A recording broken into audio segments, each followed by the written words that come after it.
So, for my religion project, I will be interviewing my father. Okay, so first question. How have you changed over time beyond physically? Changed over time. Well, I think that I don't get so upset about the big ticket items. I used to be really worried about my future and worried about the big things going on around me, like work and family. But that doesn't bother me as much. I still get kind of bent out of shape on some of the smaller things in life, but the big picture items, I've become a lot less stressful about them. And I understand that things that are out of my control are out of my control, and I try to do the best I can with those things that are in my control. Alright, so the next question is, how do you engage in changing the world? Where do you see yourself participating in God's work? Well, that's a big question. How do I see myself in changing the world? I think that what I try to do is help out not only my own children. I have three sons, but also other kids in certain ways. I'm very active in sports, both from an administrative standpoint as the director of CYO sports at our grade school in parish, as well as a coach for cross country, for lacrosse, and a few other sports. And I enjoy providing that teaching element to kids to get them to understand and like and enjoy playing a sport, but also learning how to succeed. And I think I look at myself as someone that is truly interested in helping kids succeed and enjoy life when it comes to sports. Okay. So, alright, next question is, who has been a savior in your life? Well, there's a few people that I can think of that have impacted my life, but I would say it's not one person, but I think it's my family. You know, Mm, of course, my wife, your mother, uh, but also my kids and my own brothers and my sister. I think they all have had an impact on my life from the very beginning through my high school years and college years and post college, and as I found my way into a career and everything. I very much looked and appreciated the support of my family, direct and indirect, and those that are not as close to me, but still are family. So I think from an overall standpoint, I look at my family to be my savior. kind of building off that previous question, how can you describe your relationship with some of your saviors? Like, it doesn't have to be all of them, but maybe like a specific one, like your brother or something. Yeah, I would say that my oldest brother Kevin, I have a very strong relationship with. We were separated by age growing up, where he was away to college and I was still in high school, and so I didn't know him in my formative years in high school as well.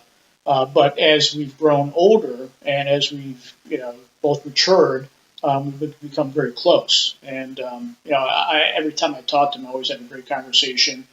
He's very caring about what's going on in my life as I'm caring about what's going on in his life.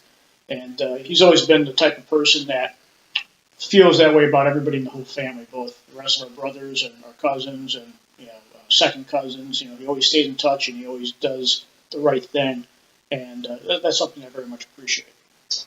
Okay. So, next question. How have you experienced commitment in your life?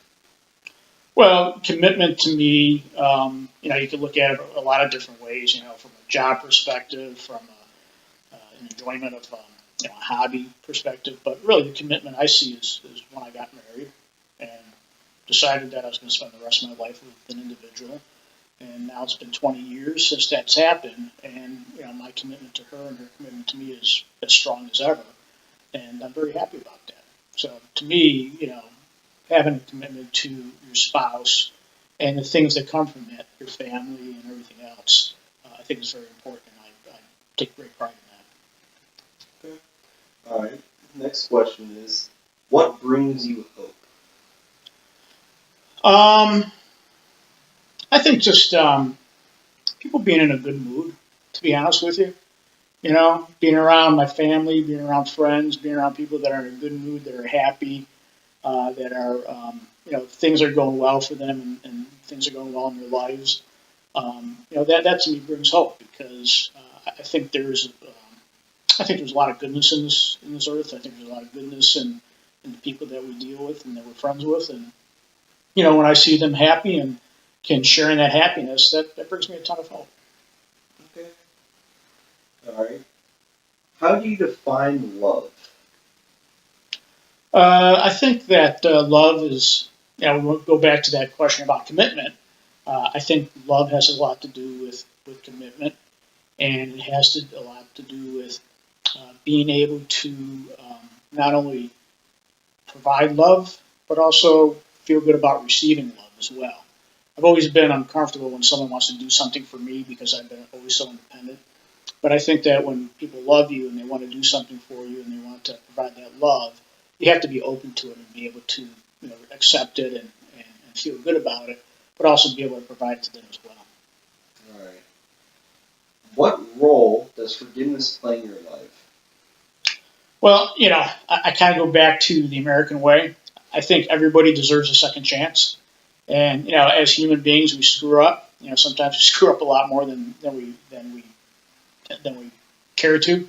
But forgiveness is important because someone makes a mistake, they're going to feel bad about it. And if you're unable to forgive someone for something, they always feel like they are in arrears to you, I guess. I've screwed up in my life, and I've done some stuff, and people forgive me for it.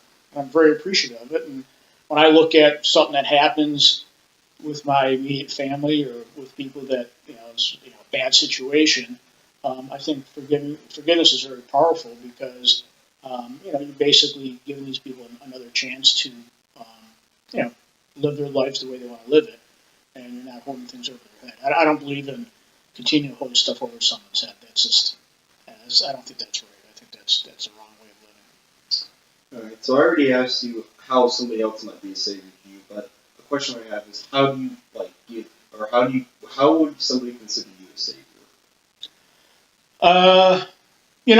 Again, I go back to sports, and I think that kids that come back every year and look at me and appreciate what I've done. I have a couple kids in cross country. This is like their fourth year running with me, and they're not great runners, and they're not out there tearing up the course. But their parents have said to me that they like coming back and running with Coach Murphy, and that means a lot to me because that means I've impacted them. And while it's not something that they're going to be great at, it's something that they enjoy doing, and they enjoy doing it because of something I've given them. So that means a lot to me. All right. And last question is, how do you give others hope? By being the honest broker sometimes, and saying something that maybe they don't want to hear, but at the same time encouraging them to take those extra steps by giving them an ear to chew on, I guess, or to talk to and go through things with. A lot of times people get caught up in their own lives and they have a tendency to tell everybody about what they're doing or what they've got going on. I think sometimes you just got to sit back and shut up and let people talk and give them opportunity to say what they want to say and listen to them and help them out.